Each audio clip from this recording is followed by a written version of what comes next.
You know what's better than winning fair and square? Cheating your way to the top. I'm just kidding. Cheating's bad. Don't do it unless you're messing around in a single player game, in which case, have a blast. Use some cheats. Today on GameRanked, here are the 10 best modern games with cheats. Starting off with number 10, Spyro Reignited Trilogy is an interesting one for this list because it's a game that was released in 2018, but is a remake of games that were released from 1998 to 2000, so as you would expect, the cheats are more or less identical to the ones from the time. You can do some really basic stuff like change Spyro's color, which isn't really game changing, but it's still a fun old school inclusion in the cheat options. But you also get the more fun stuff like just giving yourself 99 lives so you can try all dumb strategies you want and just explore and be super reckless. But there's also a ton of other cosmetic options like Big Head mode, making Spyro into a 2D model, bringing back the rough, old-school Spyro character model, or most importantly, giving him a pair of sunglasses like a cool guy. And the way you activate all these cheats is just as old school, rather than collecting something in the world and unlocking them from a menu, or putting in a secret word or phrase into a cheat section. Here you have to actually punch in specific button combinations to get the desired cheat. Now, the actual button combos aren't exactly the same as they were back in 1998, but they still get the job done and feel authentic enough, and it's really cool to see. Sonic Mania is another homage to the old school games that came before it, and as such, it has some really cool cheat options despite being so new. So for the cheats in Sonic Mania, first you need to go through and enable the debug mode, going into the Mania mode, highlighting the no save option, and punching in a simple button combination that varies by platform. Once you have that enabled, you can unlock the other cheats that the game has to offer. After that, you can easily unlock the level select mode, which also unlocks a sound test menu. That sound test menu is where you can select different sounds in sequence, which is then in turn used to activate the different cheats. These cheats range from simple stuff like adding continues, unlocking all the Chaos Emeralds so you can be supersonic, enabling supersonic flight in normal levels, and letting Sonic use all of the powers at once for max control. They're cool to play with and check out, but do be warned that as is the case with a lot of these modern cheats, once you enable the debug menu, you disable the ability to earn trophies and achievements, so yeah, the more you know.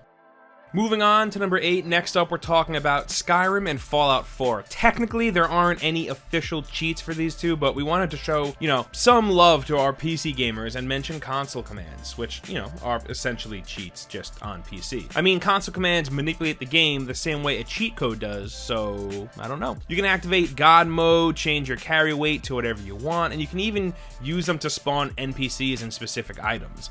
Mix this with mods and you can get some really hilarious effects. There's even a kill command where you can target someone in the world, type kill, and boom, they're dead. Yeah, we know they aren't technically cheats, but like we said, we just wanted to show our PC players some love. That and console commands are just as fun as cheats.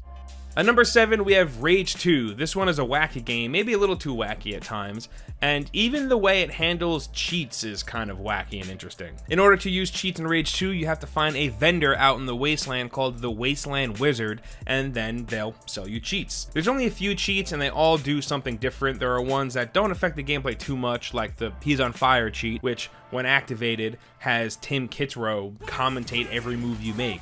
You know, the commentator from games like NFL Blitz. Then you have codes like Get Good, which actually affects the difficulty of the game in a way, making each enemy die in one hit. Then you have other ones that let you boost the power of your overdrive, and one that gives you unlimited redirects with the wing stick. Then there are some really fun ones like Red Barrel Rain that lets you spawn in a bunch of red barrels right in front of you. And then the Phoenix Rejector Seat, which when active, hitting the eject sends your car flying off into the sky instead of you. Rage 2 is already a pretty hectic game as it is, so adding some of these cheats into the mix really drives up that hecticness. Next to number 6, so Saints Row 4 is already a game where just playing it already basically feels like cheating. I mean, for real, you're basically a superhero and can Superman jump, almost fly, hit dudes with ice beams, stuff like that. It's just kind of the purest power fantasy in a weird way. But Saints Row is a type of series that always needs to be pushing things further than they probably should. So yeah, on top of all that wild stuff, they're still including a ton of cheat codes for you to punch in and just really go buck wild with. So you have a bunch of vehicle cheats where you can spawn in different vehicles, remove the entire concept of vehicle damage, or repair your vehicle on command, which is cool, but like if you're using cars in this game, you're kind of playing it wrong. The real cool stuff comes in once you start messing with the character and world cheats. Now, sure, they're not all small winners and still have the usual open world stuff like money and killing your wanted level, but it also has stuff like ramping up the intensity of all of your abilities, to more fun stuff like making it so dead bodies rise up into the air like they're being raptured, or turning every pedestrian into a guy in a mascot costume. Yeah, like everything else in the series, Saints Row 4 goes big and just doesn't really care, and it's pretty great.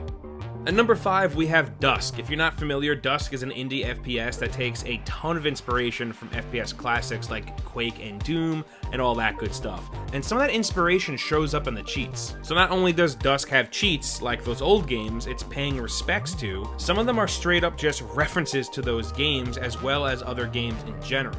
In the original Doom, you can input the code IDKFA, which gives you full health, full everything, all weapons, all keys for that level. In Dusk, you can punch in NDKFA, and it does the same thing.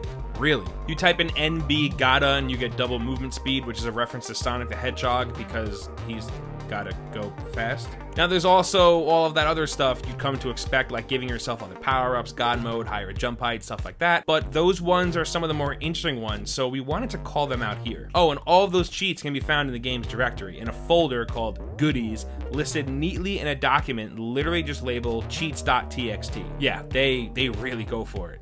At number 4, we have Doom Eternal. This is another game that's just non-stop insanity, even on a not insane difficulty. There's always something coming at you, and when you do get a minute to breathe, you feel like you've been holding your breath for like hours. And what's one thing that's gonna make this game even more hectic? Cheat codes. Finding cheat codes in Doom Eternal, I think, is actually way more fun than using them. Doom has really cool collectibles, and they're all really fun to hunt down.